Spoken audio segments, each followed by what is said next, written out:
Hello, I'm Suni Williams. I'm up here on the International Space Station. So this is Node 2.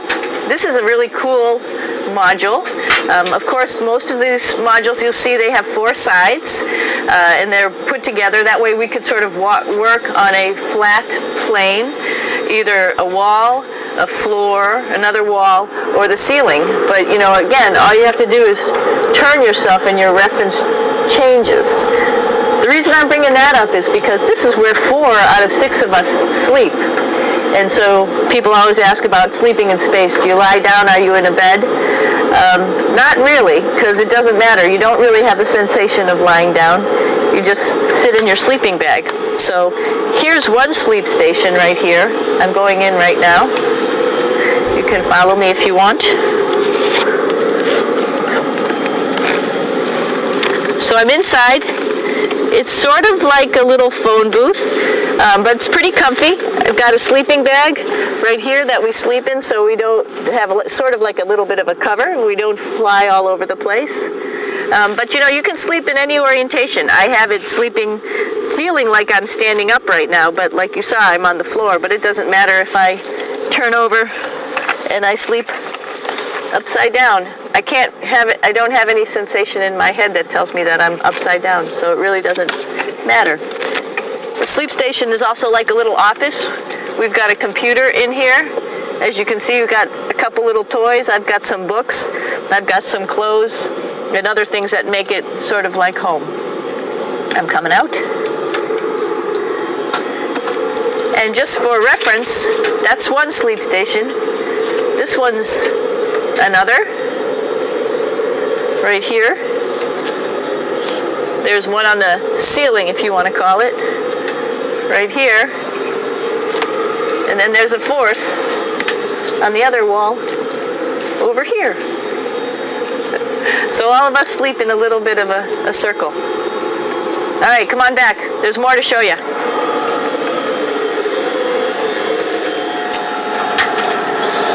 I know that there's some questions about how to use the bathroom and how do you actually live in space like normal, like at home. I mentioned real quickly about getting up in the morning and brushing your teeth and washing your face.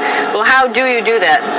Well, here is the bathroom essentially. You get up in the morning and we have a little kit, and it has all the essential things that you need, like your toothbrush and toothpaste and brush. See how much better the brush makes my hair look? I'm just joking. It still stands up straight. It doesn't matter where you are. It's always going to stand up straight while you're up in space. A lot of people ask about toothbrush and toothpaste.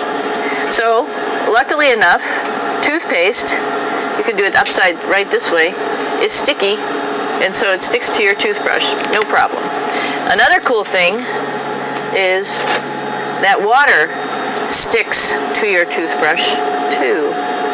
If you can see it, I'll have some water come out. The water is pretty neat up in space.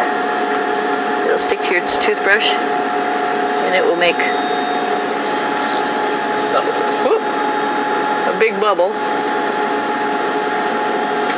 and that's just by surface tension. And then you can drink it. So a lot of people ask about what do you do with the toothpaste after you brush your teeth.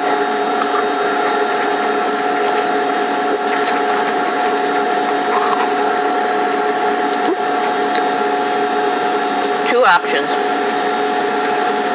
Swallow it, and it's sort of like mouthwash, but it tastes a little gross. Or you can just spit it out in a paper towel, and then you don't have to worry about it. Swallowing thing I wouldn't recommend at home.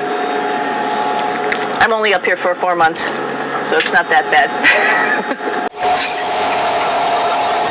One of the most pressing questions about living in space, of course, is the bathroom. So let's take a look at that little piece of work.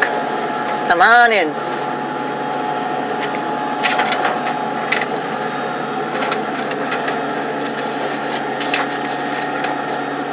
Here we are at the throne. This is awesome. You might see the little You might have noticed the little moon on the outside. This is our orbital outhouse right here.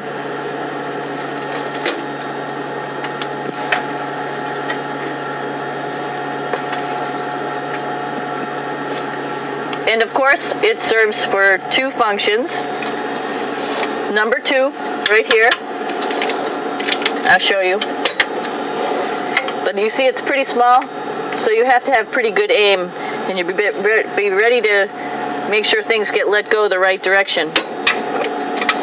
And it smells a little bit, so I'm closing it up. And that's, of course, for number 2. And this guy right here is for number 1. So they're sort of two slightly separate functions, but you can do a little, essentially both, by hanging on right here and doing number 1 and number 2. I might add it's color coded, so you really don't get it mixed up, which is nice. This is yellows for number 1. And also, there's a selection of paper. People always ask about toilet paper. What do you do with toilet paper? What kind of toilet paper do you have? We have gloves just because sometimes it does get messy. We have some Russian wipes, which are a little bit coarse if you like the coarse type of toilet paper. We have some nice tissues, which are nice and soft if you like soft toilet paper. We have Huggies, just for any cleanup. You know, we were all babies once, and this sort of helps. And then if things get really out of control, we have disinfectant wipes, just to make sure we clean up here. Because, you know, just like the water I showed you, the number 1 stuff can sort of go all over the place if you don't aim correctly. And did I mention both of these have a little bit of suction, so they should keep things going in the right direction. But like I said, sometimes things get a little out of control if you are out of control yourself flying around. So we have lots of protective stuff. And of course, you do have your privacy. There's a little door, so other people know that you're in there. Here's a pretty cool place. This is sort of like in your house where everybody meets in the morning. After you wash your face, brush your teeth, you want to find something for breakfast. And this is our kitchen. You might notice there's all sorts of foods here. It's like opening the refrigerator. You got all your different stuff that you want to have: drinks, meats, eggs, vegetables, cereals, bread, snacks. And that's a good place. That's where you find all the candy. Side dishes, and then some little power bars just in case. So we have all this type of food. Some of it is dehydrated, and so we have to hydrate it, fill it up with water. Some of it is already made, and then all we have to do is heat it up. So something like this, I'm pulling out barbecued beef brisket. Pretty yummy. Not only is this food made in the U.S., but we also have food here from Japan. We've got Russian food. As you can see, all these red containers are filled with food that's from Russia. And then we get some of our specialty stuff, some things that we like, some of our favorite stuff that your family can send up. In fact, I like fluffernutters, and so I got sent up some fluff so I could make my fluffernutter with peanut butter. So you have a lot of food up here, no problems.